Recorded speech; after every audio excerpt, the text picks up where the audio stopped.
ponedeljek je dan za Reporter. Prav lepo pozdravljeni v oddaji V zakulisju. Tokrat nas gosti evropska poslanka Ljudmila Novak. Pozdravljeni. Danes je vsaj zame tisti datum, ki se mi je najbolj vtisnil v spomin, 23. december, 30 let nazaj, ko smo šli pred volilne skrinjice in obkrožili, da želimo, vsaj v veliki večini, živeti v samostojni Sloveniji. Kakšen je vaš spomin na 30 let nazaj, na tisti prelomni trenutek za Slovenijo? Za večino Slovencev je bil to izreden dan. Hvala Bogu, da smo bili takrat enotni, da smo vsi to želeli, da smo dejansko se v tako velikem številu odločili za samostojnost, da smo izrabili nasmeh zgodovine, kot pravijo nekateri, zaznali pravi trenutek, nismo se ustrašili groženj iz Beograda in nam je uspelo. Tako da tudi sama imam najlepše spomine, še posebej pa potem, ko je bila zmaga oziroma rezultat razglašen in smo začeli proslavljati. Takrat smo kar malce čakali na rezultate. Ja, da so dobro prešteli, tudi mes je bil Božič, kar tudi ne bi bilo prav, da bi to mešali, je bilo pa potem toliko bolj slovesno. No, jaz sem bil takrat kar malce razočaran, ker 23. december ni postal državni praznik, ampak potem datum, ko je bila ta plebiscitarna odločitev nekako razglašena, torej čez 3 dni. Kako ste pa vi na to gledali takrat?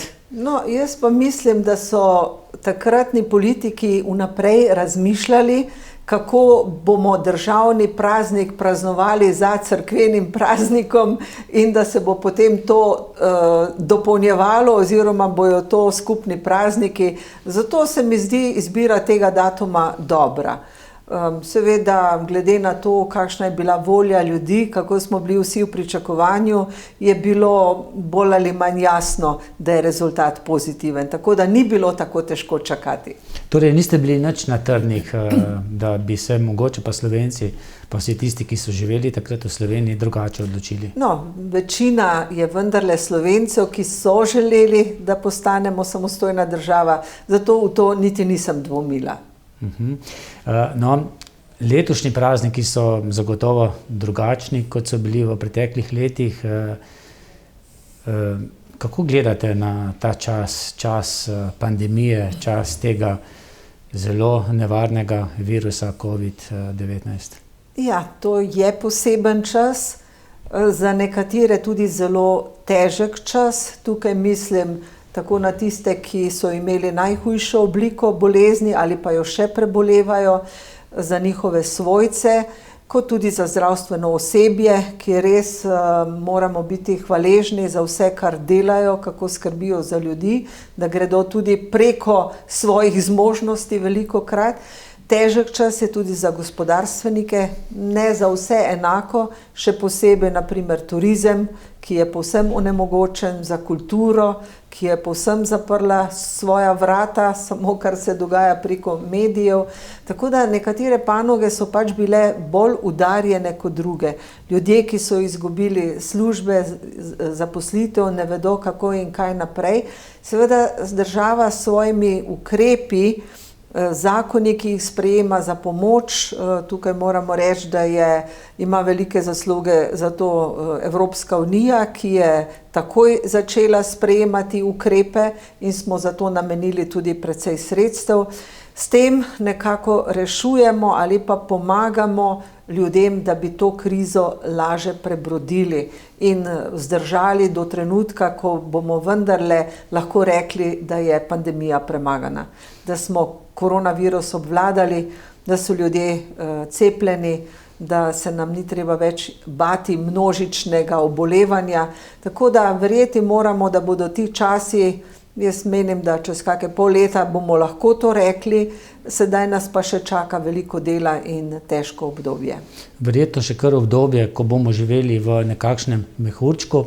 Marsikdo, pa tudi sam, pa pogrešam teh stikov, ne. To pa nam je na nek način vzela ta epidemija, tudi objemov, tudi druženj večjih skupin. Bo to pustilo po vašem kakšne posledice tudi na duševnem stanju? Zdaj finančno zagotovo. Ja, no, nekateri imajo s tem več težav kot drugi, seveda vsi do neke mere pogrešamo osebne stike, druženja, tudi jaz. Del moje družine je tako rekoč drugje. Hvala Bogu, da obstajajo sodobni mediji, da se vseeno lahko slišimo, vidimo, vemo, kaj se dogaja. Seveda vse v omejenem obsegu.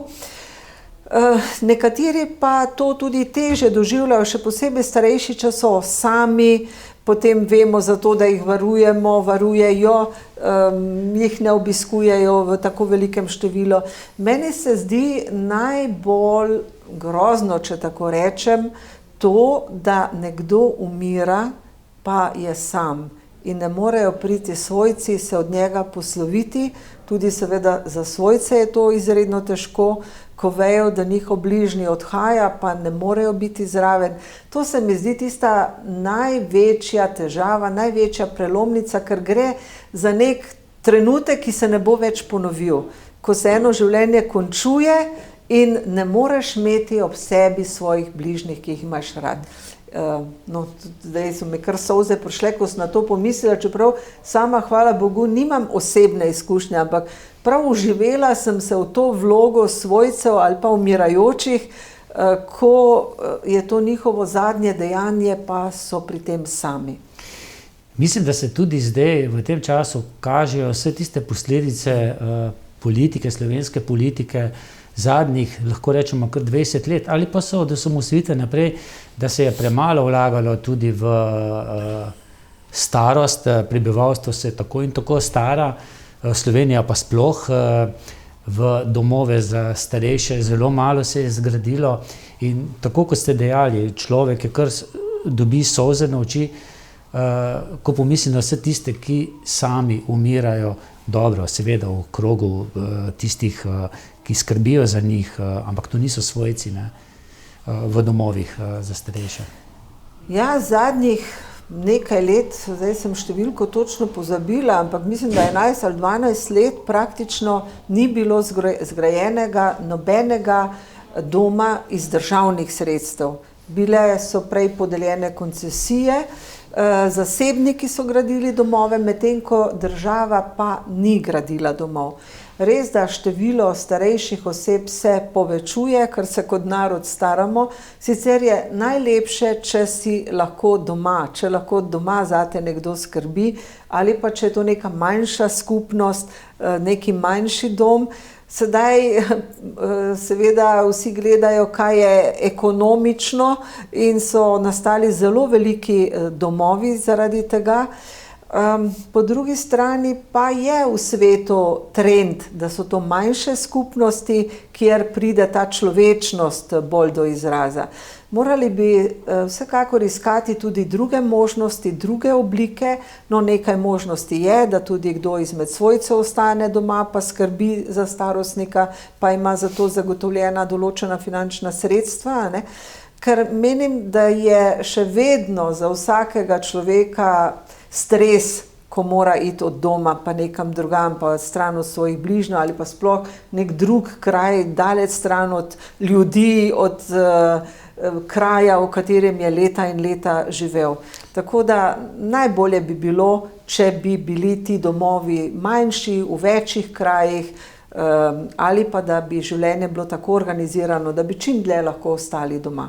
No, ko sva že pri pandemiji, epidemiji COVID-19, mogoče le še to, Slovenija je neslavno čisto na vrhu tistih, ki se nekako očitno ni izkazala pri obvladovanju tega virusa. Smo v samem vrhu po številu umrlih na 100.000 prebivalcev. In čemu vi to pripisujete? Zdaj, v prvem valu se mi zdi, da nas je bilo strah, ko smo spremljali, kaj se dogaja v Italiji in smo jo kar precej dobro odnesli. V drugem valu pa se mi zdi, pa zdaj skoraj da vsak že pozna koga od svojih, ki je prebolel COVID, smo pa nekako pokleknili. Morda je problem celo v tem, da je prvi val šel tako z lahkoto mimo. In potem smo mogoče mislili, ja sej, zapremo za 14 dni državo, pa bo spet bolje.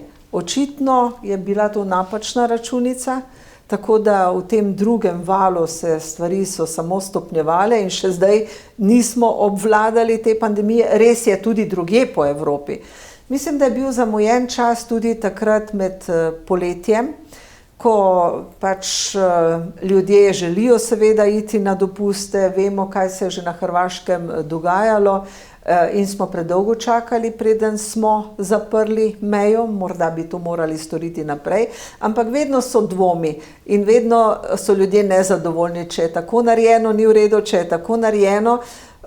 In tukaj bi bilo potrebno veliko odločnosti in poguma. Zapremo, ker pač je situacija slaba. Nihče pa si verjetno ni predstavljal, da bo to šlo tako hitro naprej in da bomo dosegli tako velike številke. No, zanimivo je, ker malo bolj spremljam tudi dogajanje v Belgiji, da so bili pred nami glede števila obolelih in smrti in so imeli težave v bolnišnicah in to, ampak oni so po tistem hudem valu potem bil nagel upad, ne? Pri nas pa se to ne zgodi, ampak še kar traja in traja, zdaj sicer gre malo navzdol, ne vemo, kaj bo spet po praznikih, ne? Tako da nekaj zagotovo nismo naredili prav. Jaz verjamem, da so naši zdravniki in našo medicinsko osebje ravno tako dobro kot belgijsko, morda še kje bolje, ne? Menim tudi, da ljudje niso vzeli ukrepov preveč resno, tudi mnogi, ne vsi, seveda mnogi so se držali ukrepov, kot da gre tudi za neko politično vprašanje. Tudi sama sem kritična do tega, kako je vlada objavljala te ukrepe, da se ljudje niso včasih znašli, en dan je bilo tako, drugi dan je bilo tako, to je bilo včasih preveč ad hoc, nesistematično, ljudje niso vedeli, potem gre pa še za politično vprašanje, ker je pač veliko ljudi nasprotuje tej vladi in so vzeli nošenje mask ali pa ne nošenje kot upor proti aktualni vladi, kar pa je povsem napačno ali pa nesprejemljivo. Torej, no in tudi zakaj je toliko mrtvih?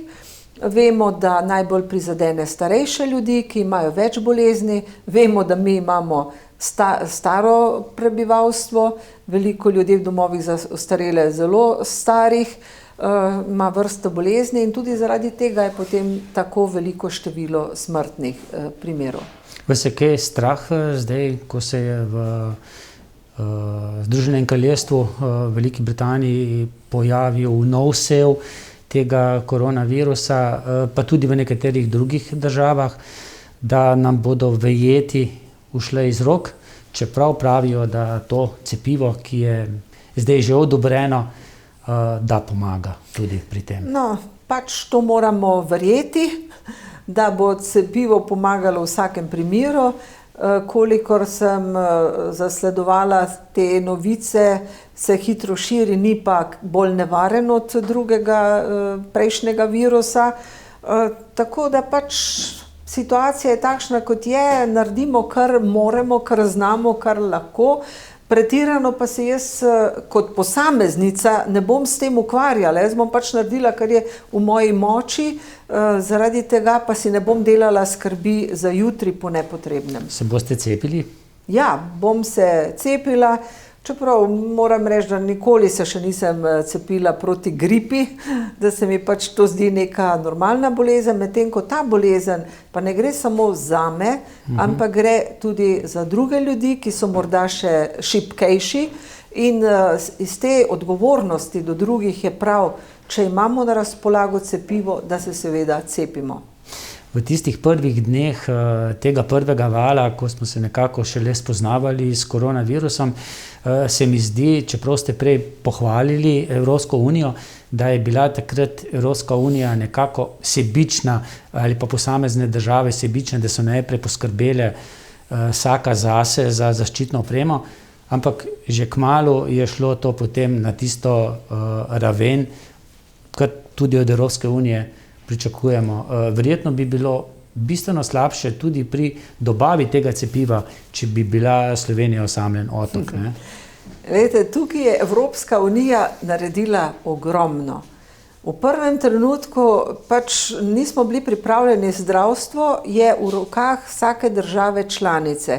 Evropska unija samo pomaga s tako svojo agencijo za zdravila, za spremljanje bolezni in podobno, ni pa pristojna za zdravje v Evropski oziroma posameznih državah članica. Seveda prvi trenutek je bil šok, vse države so se znašle pred tem, da niso imele opreme. Tukaj ni šlo za sebičnost Evropske unije, ampak za golo dejstvo, da nobena država na to ni bila pripravljena.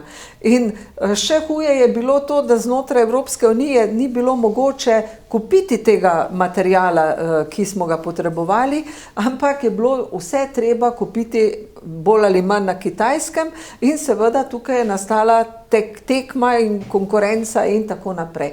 Ampak lejte, kmalu so se stvari izboljšale. In Evropska komisija, Evropska unija, vse inštitucije smo intenzivno delale za to, da bi v čim večji meri lahko državam članicam pomagali. Tako smo takoj na začetku že določena finančna sredstva preusmerili v nabavo različnega zdravstvenega materijala. Potem kmalu je Evropska komisija sklenila pogodbe z večjimi proizvajalci, z večjimi raziskovalnimi inštitucijami, da bi čim hitreje prišli do cepiva. Takoj so bile podpisane pogodbe, ko še cepiva ni bilo, da bi si zagotovili zadostno število primerkov oziroma cepiva za vso prebivalstvo, tako da je akcija potekala zelo intenzivno, na eni strani pri podpori raziskavam pri pridobivanju cepiva, na drugi strani pa tudi je bilo na voljo več denarja za drugo zdravstveno opremo, pripomočke za države članice. In pa takoj smo začeli sprejemati ukrepe za pomoč gospodarstvu, recimo ta program ŠUR za skrajšani delovni čas, zato da bi ohranili delovna mesta.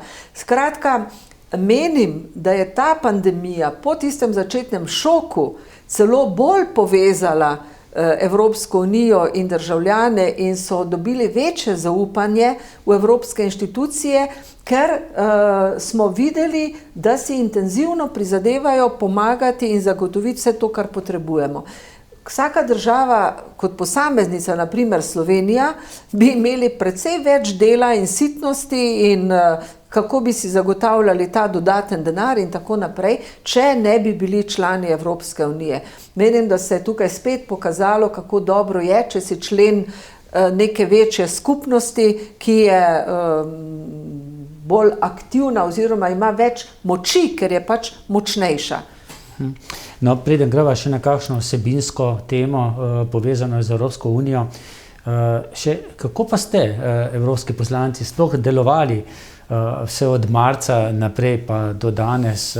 Verjetno bistveno manj na sedežu Evropske unije, bolj doma, kot pa v preteklih letih. No, na glavnem sedežu parlamenta, torej v Štrasburu, sploh nismo bili, oziroma nazadnje smo bili tam na plenarnem zasedanju februarja, kar pa ne pomeni, da ni plenarnih zasedanj, bila so ves čas, ampak v Bruslju v omejenem obsegu in pod spremenjenimi pogoji. Torej, priporočilo naše inštitucije je bilo, da v čim večji meri delamo od doma. Tako smo ves čas pač imamo te spletne konference, aplikacije. Mimogrede, ste to vi hitro osvojili? Ste bili že prej na ti z računalniki, s to tehniko? No, računalnike pač glede na službo, ki jo imamo, vsekakor moramo uporabljati. Res pa je, da je precej odvisno tudi od interneta. Jaz imam določene težave z internetnimi povezavami, ker še nimamo širokopasovnega omrežja, čeprav smo 30 km iz Ljubljane. Tako da tukaj so včasih težave, ni pa težav pri, na primer, glasovanju, ampak najprej je bilo pa potrebno osvojiti tudi tehniko, ker so tudi parlament je preizkušal razne načine, razne modele, kako bi to izpeljali, da bi bilo učinkovito, hitro, uradno, zakonito in tako naprej. Potem tudi za plenarno zasedanje se po drugačnem modelu glasuje, kot se glasuje potem za recimo odbore in podobno. Tako da moraš biti kar precej dobro opremljen, da lahko vse te stvari slediš. Največja ovira pa je, če je slab internet. Ampak potem se pomagamo pa s telefonom, kjer dobim boljšo povezavo in tako naprej. Torej parlament oziroma evropske inštitucije ves čas delujejo, samo mi smo v omejenem obsegu prisotni tam, ampak v večji meri delamo od doma. Tudi zaposleni v parlamentu delajo pretežno od doma, takšna so bila tudi navodila parlamenta. V parlamentu so strogi varnostni ukrepi, recimo v Bruslju sta dva moja asistenta, pomočnika, ki ne smeta biti sedaj istočasno v parlamentu, ampak se morata izmenjavati zato, da bi bilo čim manjše število ljudi tam. Seveda nekateri poslanci, ki so tam blizu, oziroma tisti, ki vodijo seje ali pa so pristojni za neko zakonodajo, so bolj prisotni, ostali pa pač bolj delamo od doma. Vemo, da v tem času tudi letalskih povezav skoraj da ni, tako da se pač moramo temu prilagoditi. Kolikokrat pa ste bili izven Slovenije v tem času, odkar imamo epidemijo, pandemijo po celem svetu? Izven Slovenije, razen kar sem šla junija v Bruselj, pa septembra pa oktobra, potem je bilo že spet težko. V drugih državah pa mislim, da sploh nisem bila, razen v Zagrebu na letališču. Drugače pa nisem nikamor hodila. Je kaj več kontrol, je drugače zdaj potovati, takrat, ko ste pač šli? Ja, vedno smo morali izpolnjevati formularje, odkot smo prišli, kam gremo, potem že na letališčih nam zmerijo spotoma temperaturo. Jaz nisem imela takrat nobenih drugih težav, ker sem takoj si šla izdelati diplomatski potni list, ker potem je v takih primerih potovanje vseeno lažje.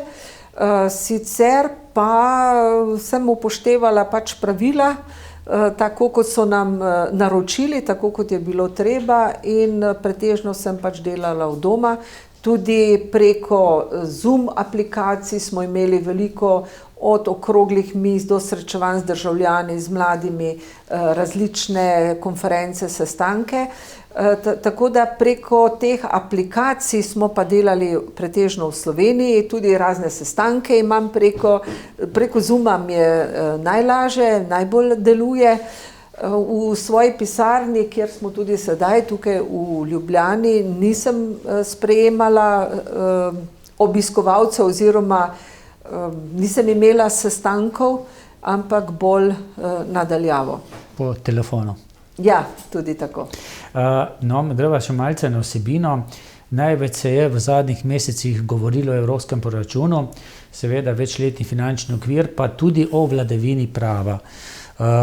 Znano je pismo našega predsednika vlade, tudi vaš odgovor na to pismo. Kaj se je iz vsega tega izcimilo na koncu? Je vladavina prava še vedno tisto, kar se bo pri dodeljevanju kakšnih držav sredstev najbolj upoštevalo? Ja, oziroma se bo upoštevalo? Ta določba je ostala. To je izrecno zahteval Evropski parlament. Poslanci smo predstavniki ljudstva. Bila je narejena tudi študija v vseh državah članicah, ali ljudje podpirajo to določbo v zvezi z vladavino prava. In več kot 70% ljudi je pritrdilo, da to podpirajo. Torej, tudi v Sloveniji, še višji odstotki so bili, je prav, da vztrajamo na tem.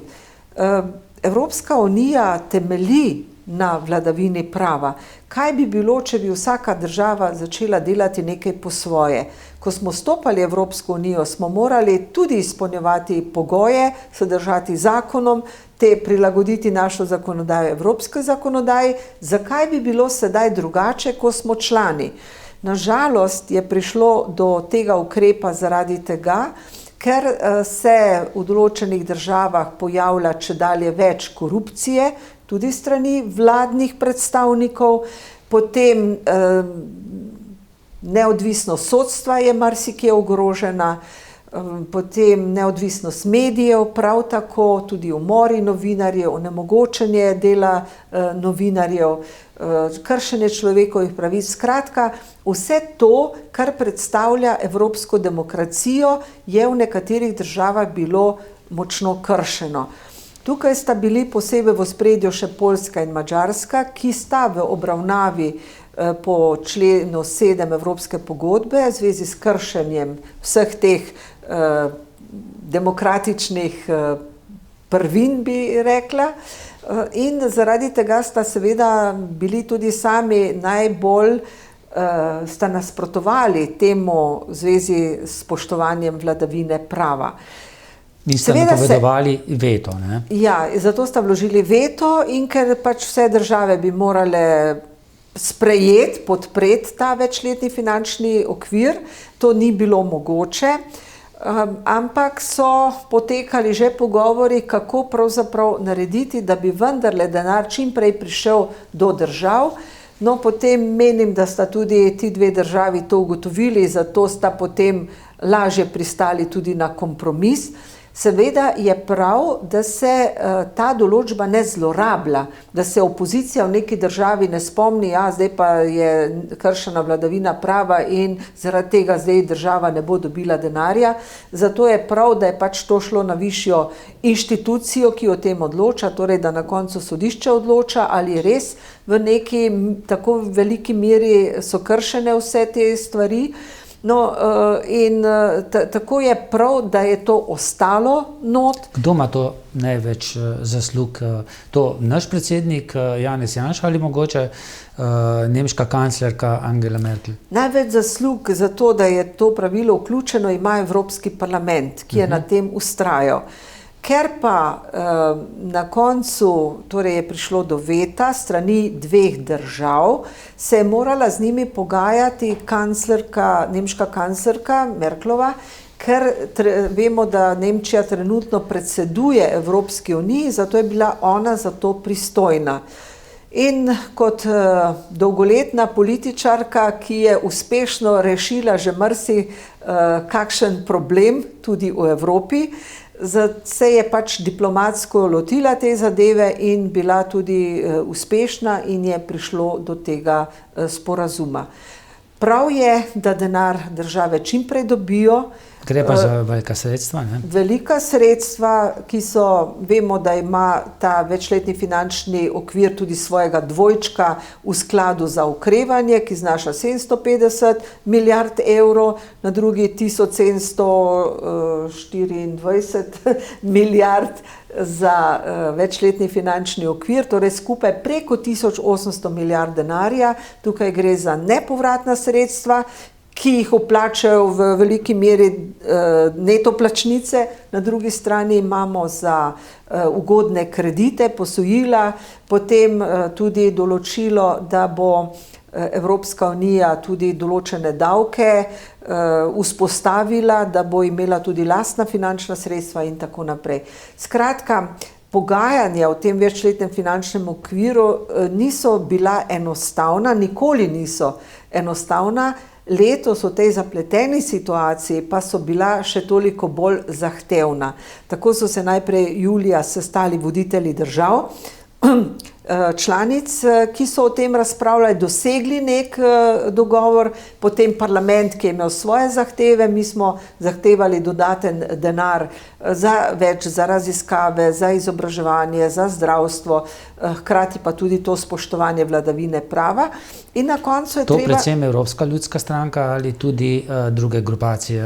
Evropska ljudska stranka je zelo vztrajala pri tem, čeprav vemo, da je Fides, Orbanova stranka, še vedno članica Evropske ljudske stranke, pa vendarle želimo, da se ta vladavina prava 100% spoštuje. In to so tudi glavne vrednote Evropske ljudske stranke. spoštovanje vladavine prave, spoštovanja človeka, njegovega dostojanstva, ne korupciji in podobno. To so vse tista temeljna načela Evropske ljudske stranke, zato pri tem nismo odstopali. Seveda pa tudi večina drugih poslancev je to podprla, razen poslancev iz omenjenih držav, pa še nekaj drugih. No, nekateri, ki cenijo nemško kanclerko, tudi kako nastopa pred javnostjo ali pa kako sporoča javnosti, nemški javnosti, kako bojo ukrepali v času epidemije, se verjetno kar sprašuje, kaj bo še ostala v politiki, ker počasi je že napovedala upokojitev. Imate kakšne druge informacije?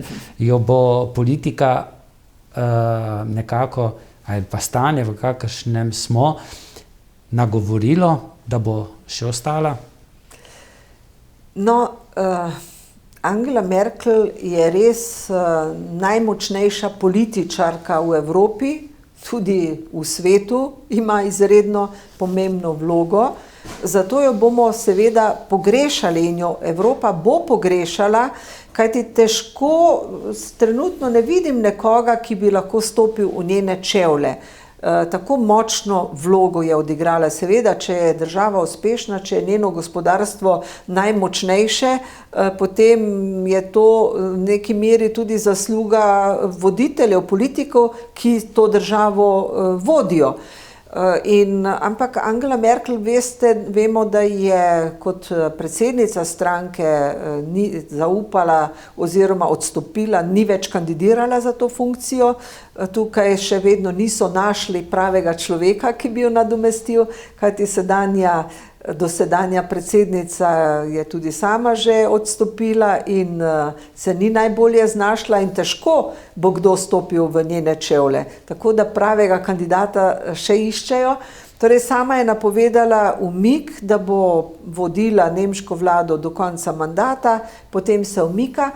No, v Nemčiji, kolikor jaz poznam nemške politike, oziroma oni zelo sistematično delajo na tem, od najmlajših mladih, ki jih vzgajajo preko njihovih podmladkov in potem, in ko vse to doseže, jim potem dajo neko častno funkcijo, pač tisti, ki želijo še naprej. Recimo nekdanji predsednik Evropskega parlamenta in tudi vodja Evropske ljudske stranke v parlamentu, Hans-Gert Pöttering, je potem vodil nekaj časa njihovo fundacijo, Konrad Adenauer Stiftung. Zdaj vem, da trenutno vodi upokojene poslance, ampak vse to so za omejeni čas in za nek prehod. In kot ugledne osebnosti, spoštovane osebnosti, seveda dajo neki inštituciji zelo neko večjo kredibilnost, trdnost, spoštovanje. Ne? Tako da ne verjamem, da bo čisto se umaknila, bi pa privoščila, kajti toliko let biti na čelu neke države, 15 let biti kanclerka, še več let biti predsednica stranke, ni enostavno, je naporno in jaz bi ji privoščila, da bi si znala narediti življenje bolj udobno v prihodnosti. A veste, da jaz podobno razmišljam tudi o kakšnem našem politiku, da bi mu že privoščil upokojitev? A mislite, a meni jo privoščite? Ja, mislim, da še imate kakšen mandat. No, to malce v šali. Danes sem prebiral intervju z katalonskim politikom, ki je v zaporu. To je meni nekako skoraj nepojmljivo, nesprejemljivo. Nekdo, ki si želi samostojne države, vemo, kako je bilo takrat tudi pri nas, da bi si takšni ljudje znašli v zaporu. Vemo, kaj se dogaja z opozicijo v Belorusiji, tudi nagrada Saharov je šla zagotovo v prave roke. Kako vi na to gledate? Ja, nagrada Saharov je šla v roke beloruski opoziciji, ki jo vodijo ženske. Ženske, ki jim je dovolj tega, da njihovi možje morajo v zapor, da jih veliko izgine, da jih ni in da je na čelu države politik, ki je prišel na čelo države po ukradenih volitvah oziroma po prirejenih volitvah. Čas je za upokojitev, ne? Ja, tudi tega politika. Po drugi strani pa, ja, to je avtokrat, tu ni demokracije, torej beloruska opozicija upravičeno zahteva ponovne volitve, borijo se za to, jaz jih z vsem srcem in močjo podpiram.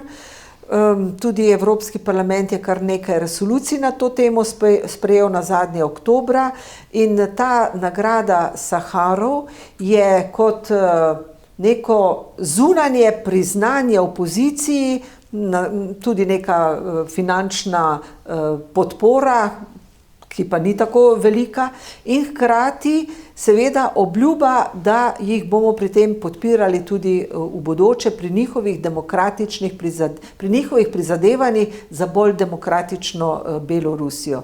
Jaz upam, da ne bodo izgubili poguma, moči, kajti nenazadnje, če bi meni kot materi grozili s tem, da mi odvzamejo moje otroke, ker delujem proti vladi, potem bi me pa kar skrbelo oziroma bi premislila, na kakšen način bi ravnala. Tako da to so zelo hude, težke stvari.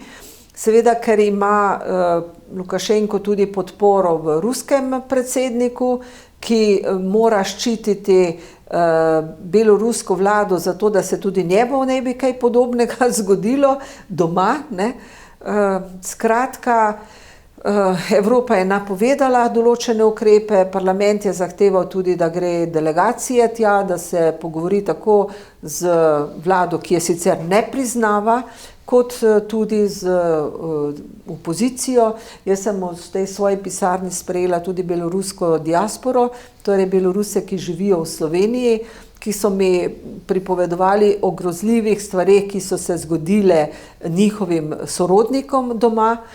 Potem zanimiv je tudi podatek, ko je rekel en gospod, moj bratranec je zdravnik, pa ne vem, kakšno številko je že točno rekel, kakšno plačo ima, policist ima 2-krat višjo plačo od mojega bratranca, ki je zdravnik, specialista, ne.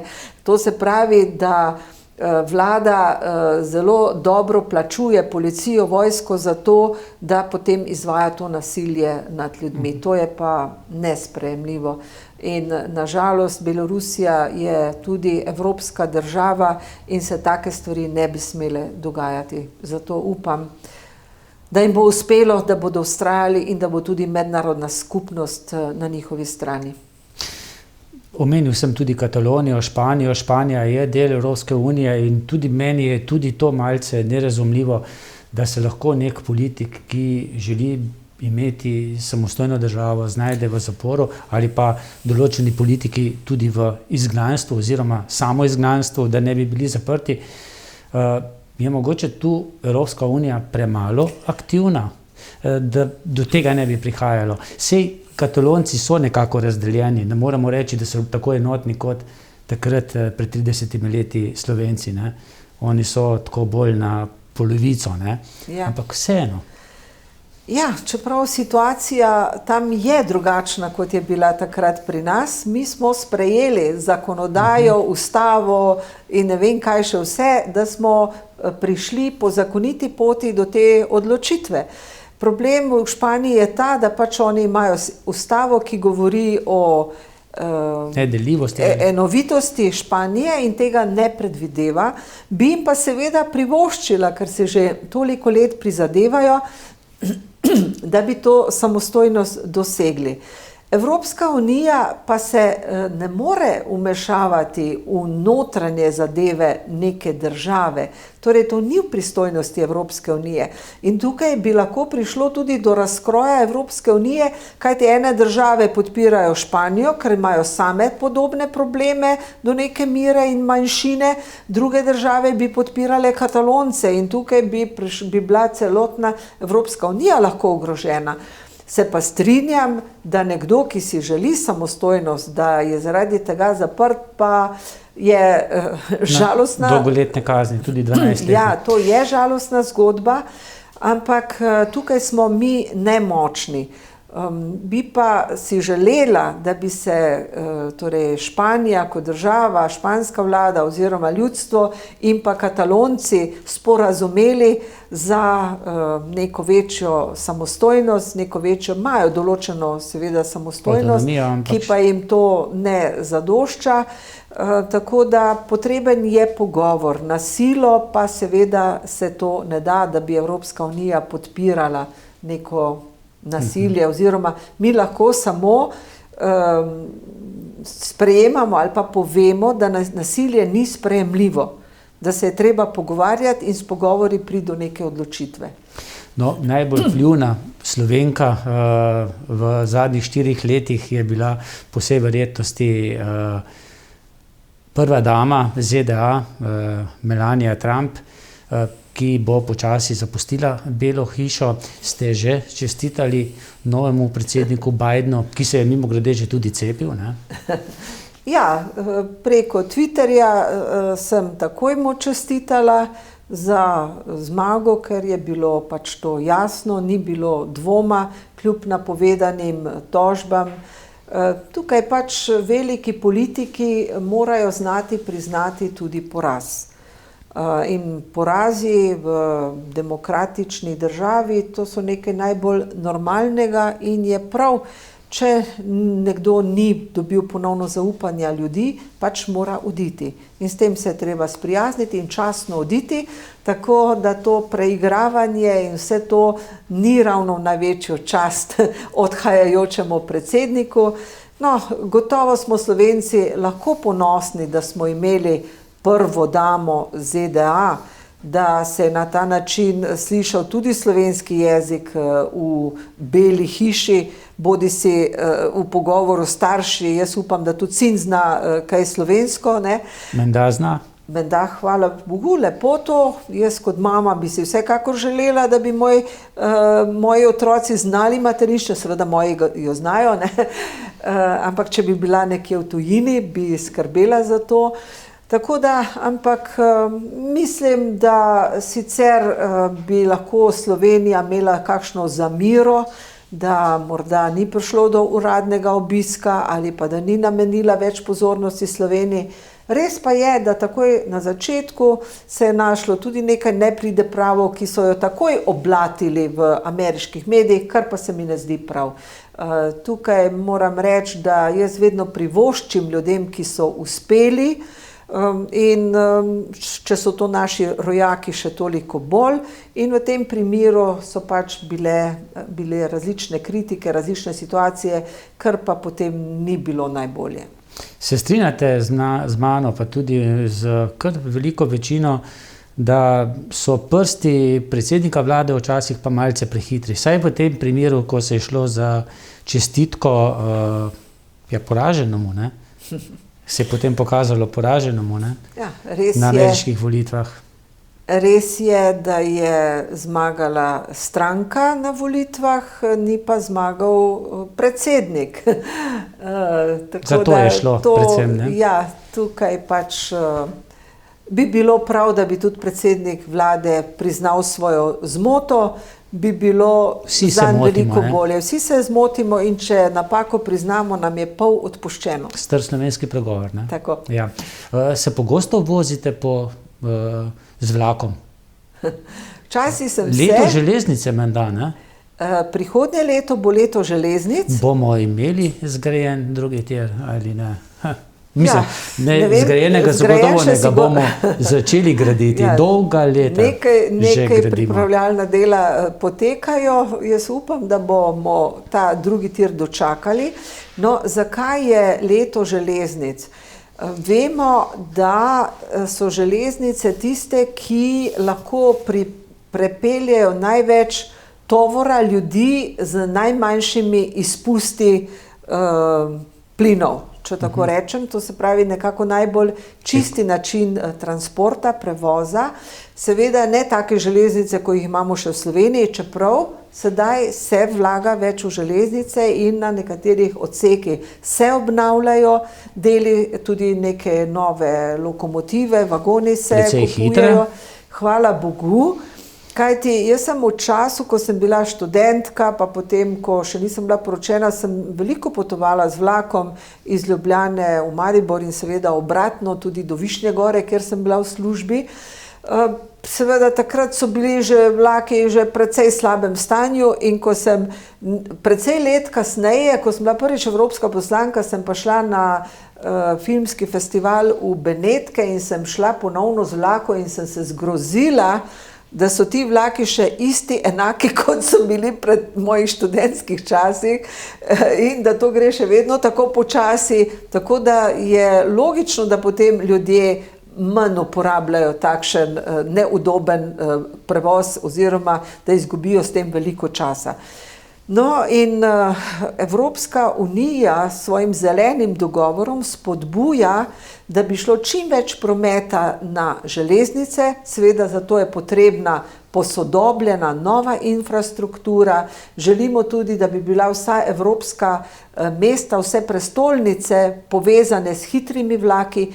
Na ta način bi zmanjšali ne samo transport v svoji državi, v Evropi, zmanjšali bi tudi letalski promet, za katerega pa vemo, da je velik onesnaževalec. Veliko izpustov naredijo prav letala s svojim gorivom, močnim gorivom, in tako, da bi ubili več muh na en mah, če tako rečem.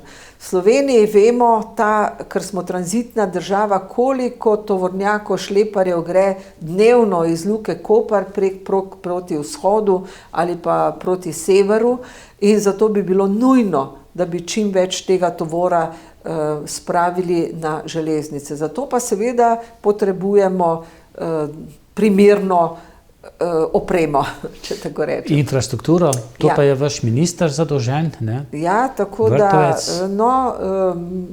Minister mislim, da se zelo trudi, veliko stvari je bilo sproženih, kar se je delalo leta in leta, tudi tretja razvojna os, Koroška avtocesta in pa proti Beli krajini, tako da vidimo velik napredek, tudi precej finančnih sredstev v novi finančni perspektivi bo na voljo prav za železniško infrastrukturo. To je tudi vse v sklopu zelenega dogovora evropskega, torej zmanjšati izpuste.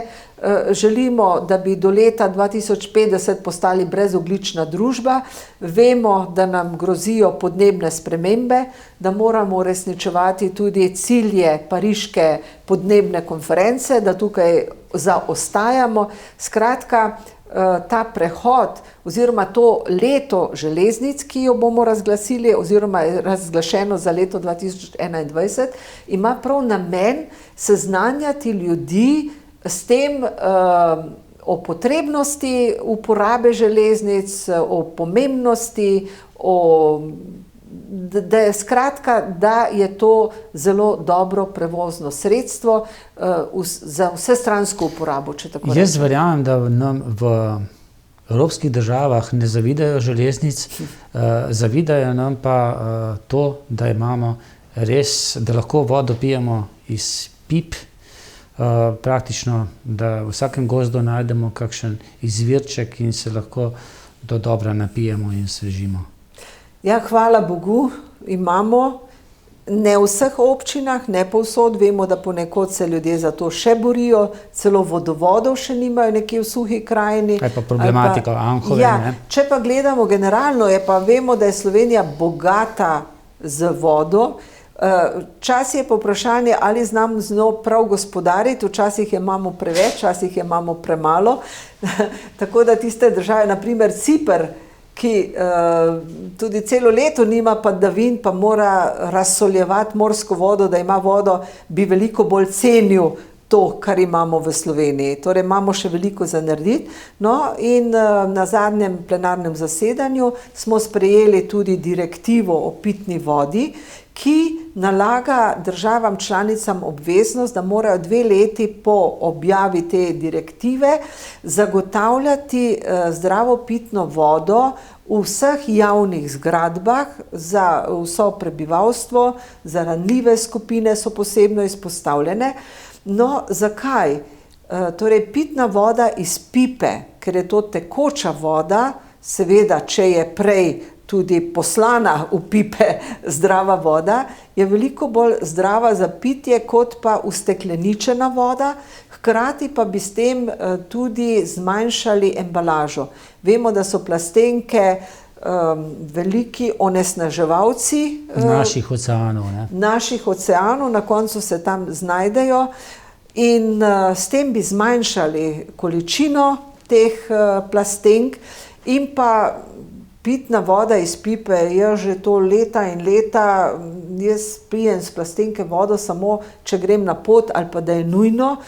Tudi včasih so mi jo ponujali, pa sem zavrnila, ker se mi je zdelo, da tisto plastenko kar v želodcu čutim. Ne? Zato prav čutila sem, da ni zdrava ta voda, tudi če pravijo, da je iz najboljšega izvira. Ampak če neka voda toliko časa, tudi morajo jo tako obdelati, da je potem v bistvu mrtva voda, ne more biti ravno najbolj zdrava. Ampak nekaj časa je bila prav moda, da moraš imeti plastenko, vodo zraven. Bolje je, če jo natočimo iz pipe, seveda jo vzamemo lahko tudi zraven, kakorkoli. Torej ta direktiva narekuje državam, da morajo bolje poskrbeti za pitno vodo. Da, ob koncu reči še kakšno o turizmu. Obstaja kakšna strategija v Evropski uniji potem, lahko rečemo, ker se mi zdi, da panoga, ki je najbolj utrpela v tem času pandemije, je mogoče zabavna industrija, pa ravno turizem. Ja. Jaz neverjetno pogrešam potovanje z avtobusom, polnim avtobusom po evropskih državah, oglede muzejev, znamenitosti, druženje 50 ljudi na avtobusu, spoznavanja ljudi. Ja, turizem je res utrpel veliko škodo, velik zastoj. Seveda vsi pogrešamo, da lahko vsaj občasno kam potujemo. Obstaja pa evropska strategija, ki smo jo sprejeli ne tako dolgo nazaj, mislim pa, da še pred pandemijo, ki prav o tem govori, kako pomembno je, da se poveže evropske turistične destinacije, da damo podporo evropskemu turizmu. Evropa ima ogromno za pokazati, ne samo Pariz, pa London, pa Rim, pa še kakšno večje mesto, ampak tudi evropsko podeželje, evropska kulinarika, vina, če tako rečemo, torej kulturna dediščina, ogromno raznolikost Evropske unije, različne kulture, običaji. To je tako bogata naša Evropa, da je res škoda, da bi hodili samo v neke tretje države, na tretje kontinente ali ne vem kam, pa mislili, da je tam samo lepo. V Evropi imamo ogromno stvari za videti. Torej, in prav ta strategija je v podporo evropskemu turizmu, zato da bi Evropejci se med sabo bolj spoznali, da bi s tem tudi gospodarstvo spodbujali, da bi povezali Evropo na ta način.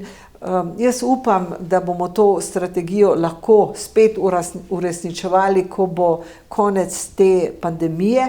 Nenazadnje tudi v Sloveniji je bil turizem v veliki porasti.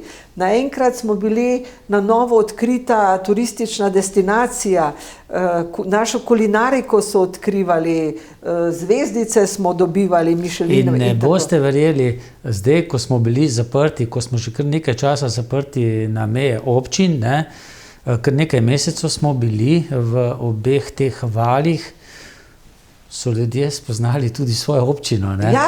Da ni samo mestni trg občina, da je še tudi kaj drugega, kakšno podeželje. Ja, natančno tako. Velikokrat ne vemo, kaj imamo pred nosom, pa mislimo, da je samo drugje lepo. No, tudi ti turistični boni so pripomogli k temu, da so ljudje začeli pa še jih bomo lahko koristili. Ja, tako, jaz jih še tudi nisem, ker ni bilo časa. Tako da res Slovenija je tudi tako lepa, tako bogata, tako raznolika. No, mene vedno znova zmoti, ker tako Ljubljančani kot vse, kar je južno od Celja, ne vejo, kje se konča Štajerska in kje se začne Prekmurje, in to vedno mešajo. Torej je treba iti tudi na vzhod Slovenije in si pogledati tudi te dele, ki so ravno tako lepi. ravno tako Bela krajina ali pa Koroška ali pa Posočje ali pa kjerkoli. Skratka, Slovenija je tako lepa, tako raznolika, da se splača potruditi in jo najprej doma raziskati, potem pa gremo naprej. No, že čez kakšno urco boste šli v Državni zbor na slovesnost in če bi vi govorili, imeli možnost spregovoriti slovenski javnosti, poslancem, kaj bi ob 30-letnici plebiscita pa tudi demokratičnih volitev v Sloveniji rekli po 30 letih? Nekaj smo dosegli, ampak je to, kar ste si vi takrat recimo želeli? No. Ali pa kar si državljani želijo? Govora si seveda nisem pripravila, ker ne bom govorila. Bi pa svojim nastopom želela povedati, da imam rada Slovence, Slovenke in to našo lepo deželo, da moramo biti neskončno hvaležni, da smo to samostojnost dosegli brez velikih žrtev. Hvaležnost vsem tistim, ki so imeli takrat največjo vlogo pri tem osamosvajanju, pa tudi vsem ljudem, ki smo takrat glasovali za to. In ne zapravimo te velike pridobitve na lahkomiseln način, kajti država ni samo dnevna politika, dnevni prepiri, država je veliko več. In vsak izmed nas po svojih pristojnostih, po svojih močeh lahko prispeva k temu, da je ta država boljša.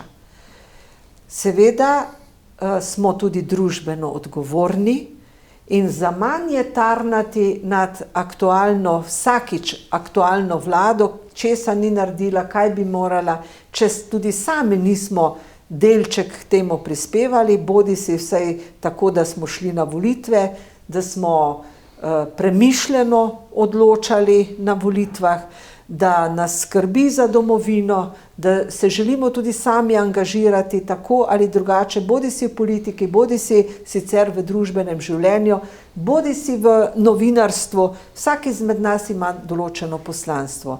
In državo moramo imeti radi, vseh politikov ni treba imeti rad, pač nekateri so nam bliže, nekateri manj.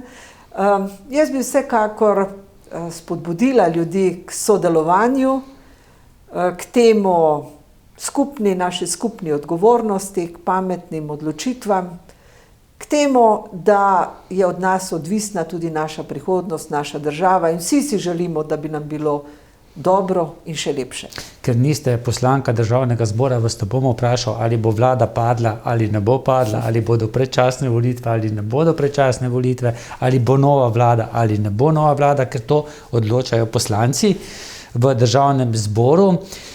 Lepo ste na nek način tudi čestitali ob tem prazniku dnevu samostojnosti.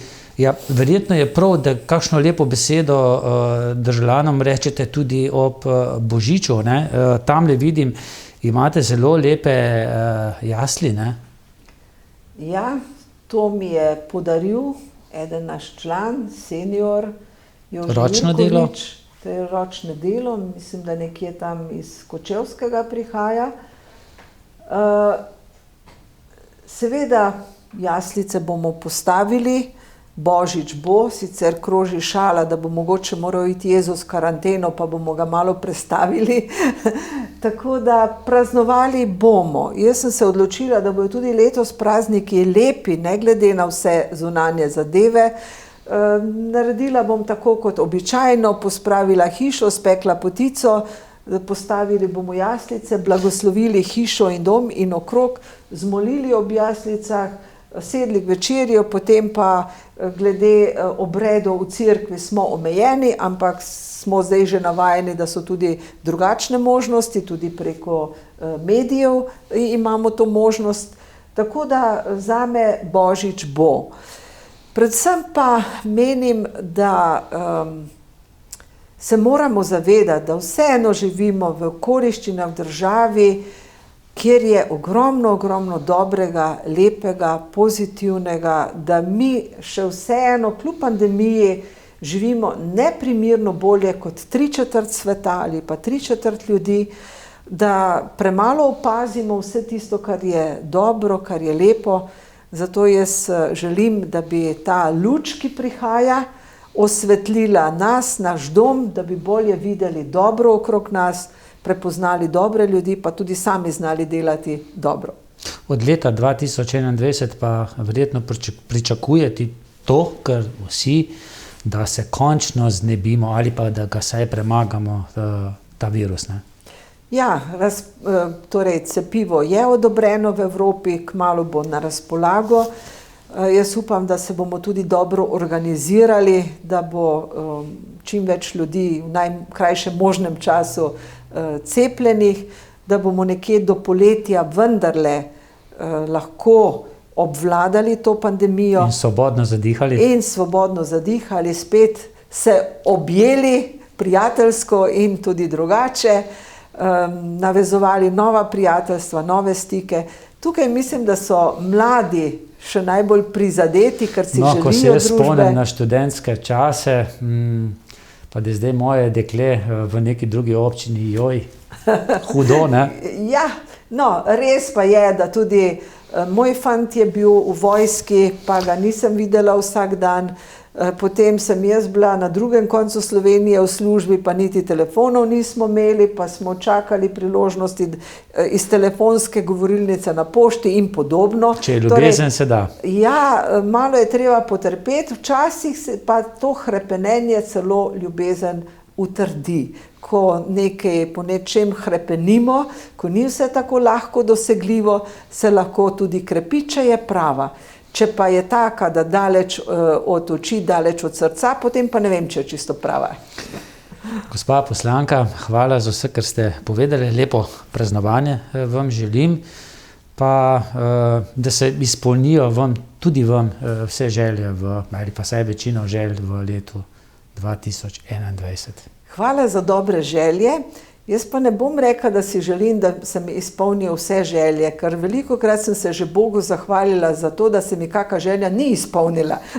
Tako da bi znala sprejeti vse tisto, kar mi je namenjeno, da bi imela, torej zdravje si zagotovo želim zase in za svojo družino, da bi lahko vsi skupaj še delali, tako kot pač želimo, da bi imeli čim boljše odnose med seboj, da bi živeli v miru, in da bi tudi za to Slovenijo še kaj več naredili, da bi bili bolj veseli vsi skupaj. Še marsikaj bi vas lahko vprašal, ampak bova to pustila za kakšno drugo oddajo. Hvala. Hvala tudi vam, srečno in blagoslovljen Božič in lepo praznovanje Dneva samostojnosti in enotnosti, v novem letu pa veliko zdravja in življenjskih moči. Ne bom nič dodal, le srečno.